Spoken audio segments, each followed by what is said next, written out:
Hello everybody, in this video I have some more creative journaling / traveler's notebook scrapbooking to share with you. As I've said before about this little project in this traveler's notebook, I am trying to use up lots of scrapbooking products that I've hoarded. I'm not going to lie, I've hoarded them for a long time. So most of the stuff that I use I can't really link because, as I said, it's been out for a long time. This I'm using in this video is the Simple Stories Bliss collection. I can't even think when that came out. Oh, my phone's ringing. Why is it? Your phone doesn't go off for ages, and then as soon as you start a voiceover, buzz, buzz, buzz, buzz, everybody wants me. And by everybody, I mean my dad was having trouble connecting to the internet. Very important stuff. Anyway, what was I saying before? I don't remember. Using the Simple Stories Bliss collection. I don't have loads of papers from this collection, so it's a little bit challenging to figure out what to use. And I'm also trying, I keep doing the same thing in this particular journal, and that I often just rip one piece of scrapbooking paper in two and have one at one side of the page and one at the other side of the page.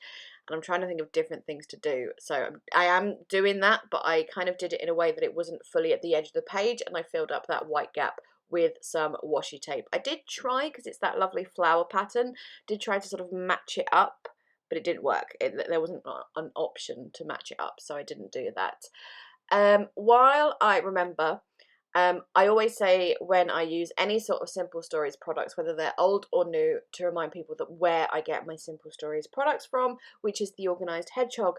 However, you may have seen already that sadly the Organised Hedgehog is closing. So as long as you're watching this video within a week or so, I don't know how long exactly of it being published, head on over there because everything is on sale. My discount code I used to share doesn't work anymore because the discounts are already huge on all the stock, reduced to clear sort of thing. So head on over there to grab a bargain and support Therese just before she closes. So I'll leave a link to there if you're interested. Go check out the sale, and she does other things like Ollie clips and Carpe Diem and things like that. So as I said, go have a look. But where I'll be getting my Simple Stories products from afterwards, I don't know, we will find out.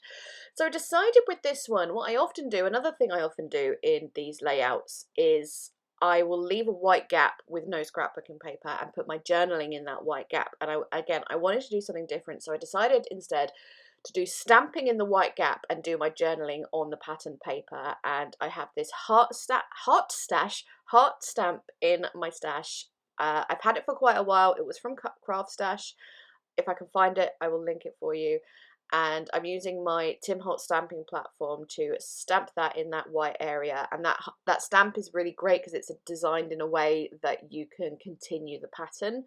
And I'm using ink. What is the ink? It's the Versa Magic Chalk Dewdrop inks in the colour Pink Petunia. And then I was also just stamping the remaining ink that was on the stamp onto a scrap piece of paper, and then I can use that leftover in a junk journal project, in an art journaling project, in anything like that. It's an easy way to clean your stamp and then potentially have something to use in another project as well. It is quite patchy, the stamping, as you can see, but the really patchy part I'm going to cover up with the photos, and I don't mind that it's patchy. It doesn't have to be perfect for me. I'm not a perfect kind of person. I did decide to go around the edges of all my little embellishments and everything with that same Pink Petunia ink. I really love the chalk inks. They're so opaque and gorgeous, and I'm just such a big fan of them. I love them. So I have that Be the Reason Somebody Smiles Today as my big title piece. That was a 4x6 cut apart, and as you saw, I used my tearing ruler to make it a little bit smaller and give it that torn edge as well. I pulled some bits out from the ephemera pack, such as those clouds and that thing that says lovely, and then fussy cut some butterflies as well. The pictures are, this journal seems to be mostly documenting 2020, either pre-lockdown, post-main lockdown. Obviously we've had other lockdowns since, but I still, the one that was like March to June, July-ish, that's like the main one in my head. So pre-lockdown, post-lockdown, during, of course, so all the different things.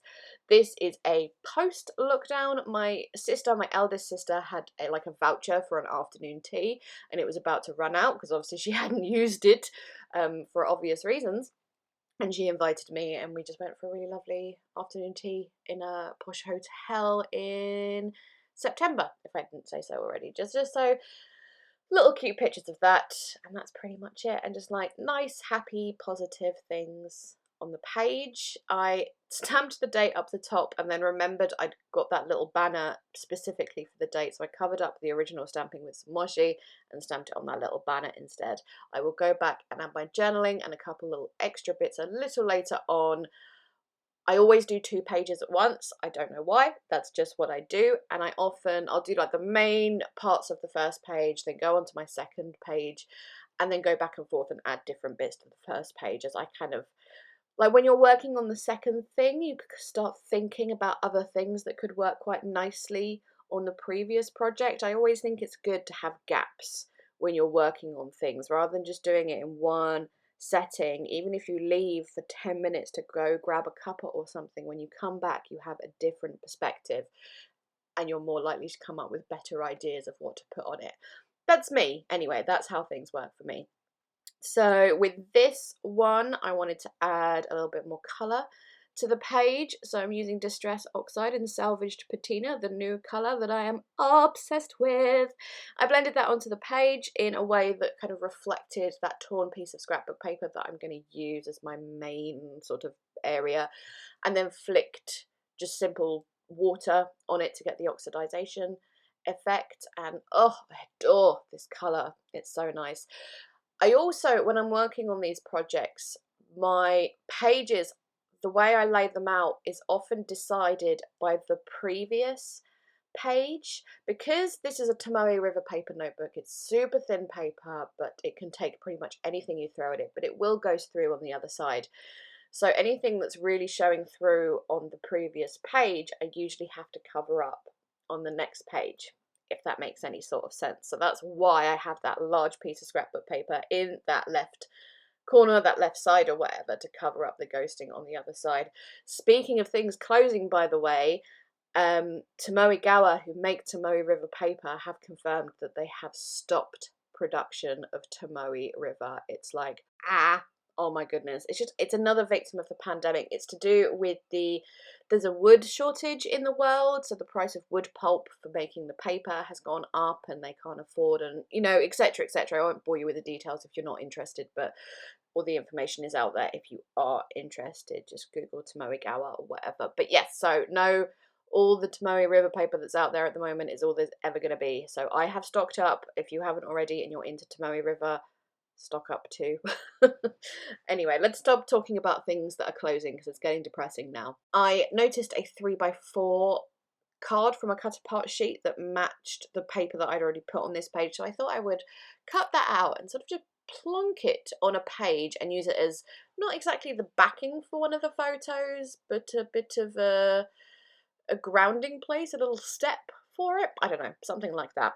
The photos are an event I have talked about in a junk journal spread about a year or so ago. This was February 2020, before everything kicked off. Little family trip up to Sheffield to see one of my sisters, and on the Saturday night we went to an ice hockey game, and it was very special because my sister's partner has a box at the arena to watch the hockey games, which is something that is so out of my usual world. Like, we're not wealthy people, do you know what I mean? Like, having a private box is so foreign to me. So it was a very interesting and delightful experience, and I absolutely loved it. But so that's where all those pictures are from. I'm not going overboard too much with the embellishments. I'm using lots of little bits and pieces, going around everything with the salvage patina, so you know everything is all matchy, and adding little bits here and there. As I said, really not going overboard, just a few little elements around each picture.